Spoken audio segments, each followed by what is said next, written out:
क्या आप जानते हैं कि सबमरीन के अंदर रहने वाले सैनिकों की जिंदगी कैसे होती है? आप बस इतना जानिए कि जब वो किसी मिशन पर जाते हैं तो ये मिशन 20 दिनों से लेकर के 30 दिनों का आमतौर पर होता है और कई बार लगातार 45 दिनों तक के लिए पानी के भीतर काम करते रहना पड़ता है। और इस दौरान घर वालों को इससे ज्यादा जानकारी नहीं होती है कि वो ड्यूटी पर गए हैं। उनको कुछ नहीं पता होता है कि वो कहां गए हैं और कब वापस आएंगे।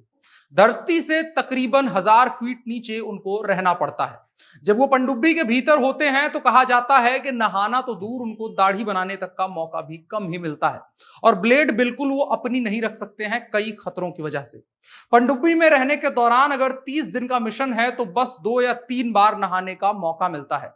हर किसी नौसैनिक के लिए 3 से 4 मग पानी हर रोज अलॉट किया जाता है। सोचिए, पानी के भीतर रहने के बावजूद भी पानी अलॉट किया जाता है। और ये जो कपड़े पहनते हैं उस पर खास तरीके का केमिकल लगाया गया होता है और 3 से 4 दिनों तक लगातार पहनते हैं उसे और उसके बाद उसे फेंक दिया जाता है ताकि तबीयत ना बिगड़े। इसलिए बिना मसाले वाला खाना दिया जाता है और अधिकतर भोजन टिन के डब्बों में पैक करके रखा गया होता है। टिन वाला भोजन पहले इस्तेमाल नहीं किया जाता है। अगर 30 दिन का मिशन है और रुकना किसी कारण से ज्यादा दिनों तक पड़ गया तो टिन वाले भोजन का इस्तेमाल किया जाता है। और जो खाना सबमरीन के अंदर बनता है उसमें कोशिश की जाती है कि कोई तड़का ना लगाया जाए, क्योंकि तड़का लगाने पर धुआं भी उठेगा और लपटें भी उठेगी, जिससे आग लगने और लोगों को सांस लेने में तकलीफ होने की संभावनाएं भी बनती है। तबीयत का ख्याल रखने के लिए पनडुब्बी में कुछ डॉक्टर्स भी होते हैं। खास करके जो पहली बार मिशन पर गए नौसैनिक होते हैं उनको उल्टी आने और चक्कर आने के खतरे भी होते हैं। पानी के भीतर रहने के दौरान आमतौर पर तापमान बहुत कम होता है और इसीलिए पनडुब्बी में 2 कंपार्टमेंट होते हैं। एक ऐसा होता है जहां पर तापमान गर्म रखा जाता है और कभी कभी कुछ नौसैनिक वहां पर सोने के लिए भी जाते हैं। और इसके अलावा जहां पर मिसाइल के टारपीडो रखे होते हैं वहां पनडुब्बी की दूसरी जगहों के मुकाबले तापमान काफी कम होता है। पनडुब्बी के भीतर रहने के दौरान सैनिकों को सबसे ज्यादा ख्याल अपने कानों का रखना होता है। अब आप सोच रहे होंगे पनडुब्बी और कान का क्या संबंध है?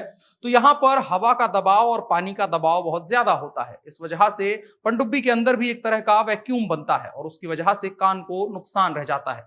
कई नौसैनिक लंबे मिशन पर रहने के दौरान सुनने की शक्ति या तो खो देते हैं या तो उनकी शक्तियां कम हो जाती हैं। और इसके अलावा पनडुब्बी के भीतर सूरज की रोशनी भी नहीं जाती है और तब जाकर के असल मायनों में पता चलता है कि सूरज हमारी जिंदगी में कितना अहम योगदान देता है। लंबे समय तक सूरज की रोशनी के संपर्क में नहीं आने की वजह से जो हमारा शरीर होता है उसमें कई तरह की समस्याएं आ जाती हैं। खास करके जब ये समुद्र की सतह पर आते हैं तो पनडुब्बी से बाहर निकलते हुए नौसैनिकों के हाथों और पैरों में जकड़न जैसी चीजें भी हो जाती हैं और समस्याओं से जूझना पड़ता है और इसके बाद इनको डॉक्टर्स के पास भी जाना पड़ता है। उम्मीद करते हैं आपको पता चल गया होगा कि हमारे नौसैनिक पानी के भीतर कैसे रहते हैं, पनडुब्बी या सबमरीन में कैसे रहते हैं, और पता यह भी चल गया होगा कि हमारे नौसैनिक पानी के भीतर रहते हुए किस तरह से देश की सुरक्षा भी करते हैं। इस दौरान कई खतरे होते हैं, दुश्मनों के हमले भी होते हैं, उन तमाम चीजों से निपटना पड़ता है। सैनिकों के सम्मान में इस वीडियो को शेयर जरूर करिएगा। बाकी ऐसी ही जानकारियां हम लेकर के आते रहेंगे। आप जुड़े रहिए हमारे साथ। मेरा नाम अनुराग मिश्रा है। आप जनता जंक्शन का खास कार्यक्रम क्या आप जानते हैं देख रहे थे, जिनमें हम आपको तमाम जानकारियां देते हैं, वो सवाल जो आपके मन में घूम तो रहे होते हैं लेकिन आमतौर पर उनका आपको जवाब नहीं पता होता है। अगर आपके दिमाग में ऐसा ही कोई सवाल है तो कमेंट बॉक्स में लिख भेजिए हमको, हम उसका जवाब तलाशने की जरूर कोशिश करेंगे। फिलहाल के लिए इतना ही। कैमरे पर मेरे साथ ओम प्रकाश जी थे। शुक्रिया।